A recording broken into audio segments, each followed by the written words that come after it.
interact with us via our WhatsApp line, which is 061 766 0355. We now have Richard Mamabolo from POPCRU on a line to talk to us about the rollout of vaccines for POPCRU. We also understand that members of the South African Police Service will be vaccinated in early July once the rollout in the education sector has been completed. Morning, welcome to the program. Good morning to you and the listener. Thank you for being with us, and I should imagine not a moment too soon for the rollout of vaccinations in your sector, or your members rather. Our expectations have been rolled out before you even go to the third wave, because ultimately police are the ones who are frontline workers who have to ensure that they are on the streets in ensuring that people do obey the protocols that have been put in place. If you remember, for the past week, we've been seeing a large increase of infection infection numbers. That precisely because a lot of people have not really taken the fact that there's a third wave within different provinces, especially Gauteng now, that has obviously been on the rise. Now, you would obviously need these frontline workers to be in those areas and ensuring that people do obey such protocols. So that has not happened yet. We feel that any day that delays the vaccination of police officers would be a day in which the numbers keep going up. So it's quite unfortunate. But however, the fact of the matter is that it's going to happen, and we're hoping that we don't lose any more lives. Police operate, they're deployed in unfamiliar territories, controlled environments like hospitals and schools. So they are not encouraged currently to be out there, going out to ensure that they enforce the law, Mm-hmm. Now, I understand that obviously the second major program is now at an advanced stage of planning and will roll out pretty much immediately upon completion of the teachers, starting obviously with the police service.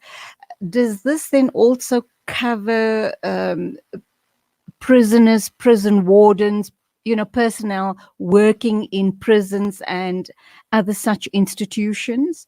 And are they all geared up to receive the vaccines? Do you have any members that are anti-vaccine at all? And if they have been so, how do you convince them that this is the route to go to stay safe and keep the community safe as well? First place, we have not heard of any plan from the Department of Correctional Services. The SAPS does have a plan with POLMED, which has been submitted to the Department of Health. However, it has not yet been approved, so we are waiting for that process to be concluded. With regards to DCS members being vaccinated, we would want them to be vaccinated as well. They operate in confined spaces, and of course, any risk of infection within correctional centers is likely to spread faster than in many other instances because of the confined conditions. We've got overcrowding and understaffing as well within those facilities. So it's quite a major concern, really. As to whether members want to be vaccinated or not, I think that would be left to individuals. It would be an individual choice. But however, looking at, for example, the speed at which the vaccination process is expected to take place, we believe that if you compare, for example, teachers, you've got over 400,000 teachers in the country, and police are only less than half of that. Actually, they are around 190,000. So it would take, if it takes 2 weeks to vaccinate teachers, it would probably take even less than a week to vaccinate police officers, which is obviously something that we think is urgent. Okay, we know that currently there's a huge challenge as far as the over 60s are concerned. Challenges being, for example, for them to get to the vaccination sites. Not only does it involve issues around transport and transport costs. Sometimes most over 60s, over 60s are pensioners, and by the time they are called up to get their vaccinations, their pension money has either has already been spent. Do you foresee similar issues amongst your members? Are you hoping that the vaccination sites would obviously, or would they come to the different police centers, police stations, etc., to do the vaccinations, or is that not feasible at all? It's quite feasible actually, because part of the plans that the SAPS has with us within the steering committee is that we would need to identify centralized places where these vaccinations can take place. But those places obviously would be within the facilities of the SAPS. So that will actually ensure that the process is much more quicker, and that you do not have different or individual police officers dispersing to wide range of areas.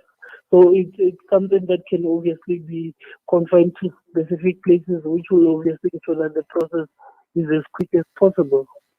Currently, we've been hearing about certain centers running out of vaccines. There was an issue around over 60s walking in without appointments, and there was a problem with supplies being short.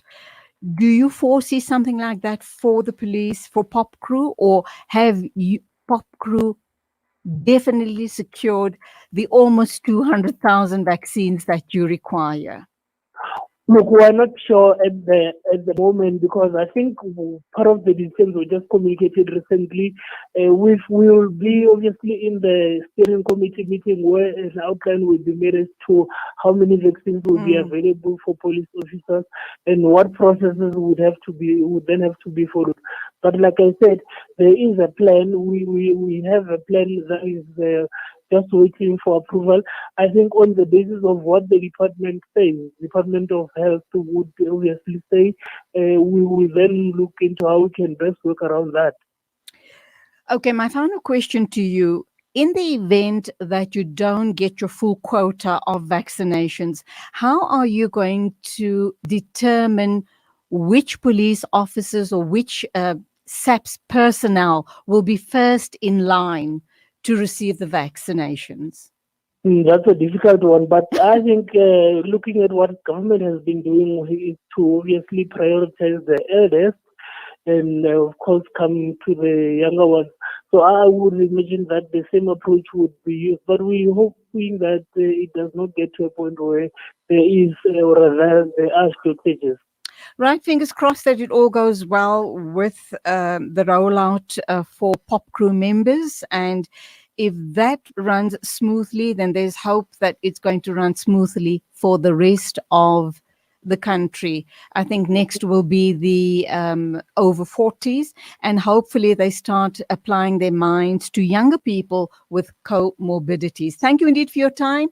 It is exactly 8:30 a.m. Penny Appeal Love Palestine campaign. Let us stand in solidarity and create an awareness of the plight of the people of Palestine. Support our initiative in providing medical assistance and food security. Donate towards our urgent appeal with your zakat, sadaqah or lillah. Visit our website www.pennyappeal.org.